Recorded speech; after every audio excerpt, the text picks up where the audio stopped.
Hello and welcome to On the Food Scene with Steve. I'm here in Monticello, New York at the brand new Resorts World Catskills. And for those of you that know me, I started my career here in the Catskills. And with me is Scott Conan, who is the chef, judge, what else? My gosh. Well, I just started just a cookbook author. I just started a new show that I host called Best Baker in America, which we were 2 weeks in. We just started on the Food Network, so yeah. Oh, you're a busy man. Yeah. And today is the grand opening of Chilayo, which is here at the resort. And what is the concept of the restaurant about? Well, it's very simple.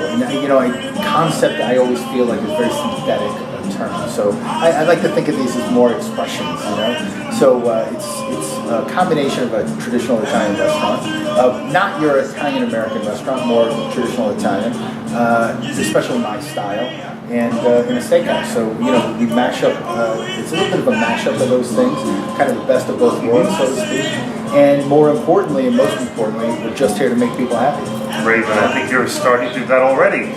Question, you grew up in Waterbury, Connecticut, and what is it that inspired you in Waterbury to go into the culinary field? Well, I was very fortunate. Early on, I went to a school called Caner Tech, and for people who live in Connecticut, or at least in the Naugatuck Valley area, know Caner.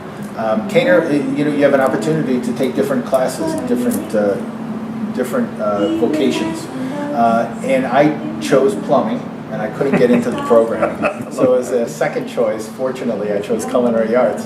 And I got in, which was the good news. And once I was there, I had simultaneously started working at a friend's restaurant, a place called the Sea Loft right on Watertown Avenue. And it all fell into place for me. I loved it. I loved what I did. I found the camaraderie in a kitchen exactly like what I would find at a sports team. I grew up playing a lot of baseball, so it worked. There's no looking back. Great.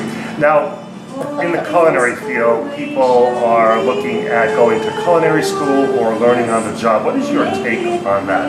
Well, I think whatever you choose, what you put in is what you're going to get out. So I went to CIA, not far from here, just up the road, and it worked for me. I put a lot into it.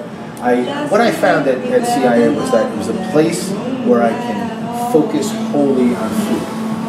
And that's been my life ever since. I've been only focused on food now for well over 30 years, 33 years. How many restaurants do you own now? I have six. Six? Well, yeah. A couple in New York. Yeah, I have one in Manhattan called Fusco. Now this one here in the Catskills. I have one in Miami, and I have one in Las Vegas called Maso. I have one in Phoenix called Mora, and I have another one in LA called the Ponte. Yeah. Question, a lot of my readers ask me to find out from professional chefs. My cabinet is room for only 3 condiments. What should they be? Well, it depends on what you like to cook, obviously. If it were me, extra virgin olive oil is a key. Really good salt. And for me, also crushed red pepper is important. Not just for the heat, but for the backdrop of flavor. For me, a good crushed red pepper, it adds a little backdrop of flavor, which is important. Olive oil is always at least one of those 3. It's unbelievable. Right? Yes. Good. As it should. And another question they ask me is, of course you have 2 or 3 cookbooks now? 3. Other than your own, what 3 cookbooks, if I could only have 3 on my shelf, what should they be? Oh, that's so hard. Depends on what you like to cook. Okay. I just bought a book for my wife for Mother's Day, which was kind of a hint. Ottolenghi, his a lot of the vegetable cooking that he did. So it was kind of a hint towards my wife to kind of, if you're gonna cook stuff, cook some more vegetables, please. Sure. Another book, but from a professional perspective, I started with Escoffier. So Escoffier. He was the grandfather of categorizing professional kitchens. So the brigade system stemmed from Escoffier. And so that's a really important book for me. That's still something I'll pick up to this day and just thumb through and try to get some ideas. And then on the Italian side of things, there's a book, it's only in Italian, and it's called The Regional Guide to Italian Cuisine. And it goes to every region of Italy and all the proper recipes, and it's just a great guidebook. Whether or not you speak Italian, You can get it translated by friends, but it'll probably never be put in English. But it is one of the great books of my collection, personally. Great. Yeah, a lot of people have mentioned The Joy of Cooking.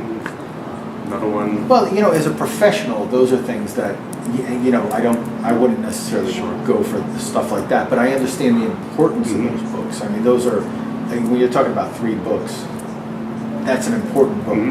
For the home cook. For the home cook, yeah, absolutely. Another question that is always fun to ask is, when you're looking for something real simple to eat, what would you prepare? Spaghetti aglio olio. Spaghetti, garlic, olive oil, crushed red pepper, salt. What else do you want? Right? I guess you're saying less is more sometimes, well, right? If you know how to cook it the right way, you're never even going to guess that there's less in there. And when you want to splurge and eat something sort of, why am I eating that? What would that be? Good New York Chinese takeout. I mean, it's the best stuff ever. It is. Sesame chicken or General Tso's chicken. I mean, that's good stuff. Every time I eat that stuff, I beat myself afterwards, but I love it while I'm doing it. Yeah. Well, I know you need to get back to the folks here tonight, so I want to thank you for your time and from Waterbury, Connecticut. Yeah, wow. It was good catching up about the Sheraton, the old days. Yeah, that's that was right. Fun. That was fun. Many folks know that I was in the hotel business before starting to teach and write this column, and I was in the hotel that you also spent some time at. I was there for 3 years, I believe. Yeah. Wow, what a small world it is. Thank you. And one more question, for those that want to find out more about you, what is your website? ScottConant.com. Oh, that's ScottConant.com. For On the Food Scene with Steve, I'm here with Scott Conant, who just opened up Chilayo at Resorts World Catskills. Bon appetit. Thank you. We'll see you here.